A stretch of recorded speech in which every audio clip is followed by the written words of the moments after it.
దీంట్లో వచ్చేసి ఏంటంటే జనరల్‌గా శ్రీజ టవర్ అండ్ భరణి గారి టవరు. భరణి గారి టీమ్‌లో ఇమ్మాన్యుల్ గారు and at the same time మన ఏమంటారు నిఖిల్ గారు ఆడడం జరిగింది. శ్రీజ టీంలోనేమో డెమాన్ పవన్ అండ్ గౌరవ్ ఆడడం జరిగిందనమాట.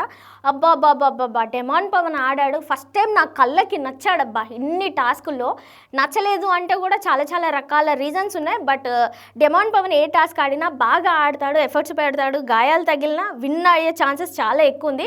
బట్ రీతుతో కొంచెం ఏదో ట్రాక్ ఉండడం, ఫ్రెండ్షిప్ బాండ్స్ అవి ఉండడం వలన తన సైడ్ అయిపోయాడన్న ఫీలింగ్ నాకు వచ్చింది.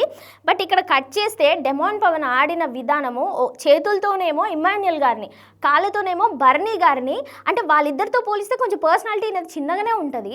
అలాంటప్పుడు వాళ్ళిద్దరిని అసలు ఎలా హ్యాండిల్ చేయగలిగాడా అనేది నాకు ఇప్పటికీ డౌట్ వస్తుంది.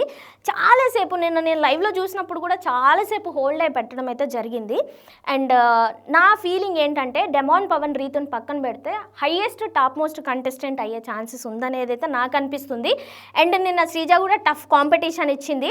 డెమాన్ పవన్ గురించి రీతు పక్కకు పెట్టేస్తే టాప్ మోస్ట్ కంటెస్టెంట్ ఉంటాడా లేదా అనేది కూడా మీరైతే ఒకసారి కామెంట్ చేయండి.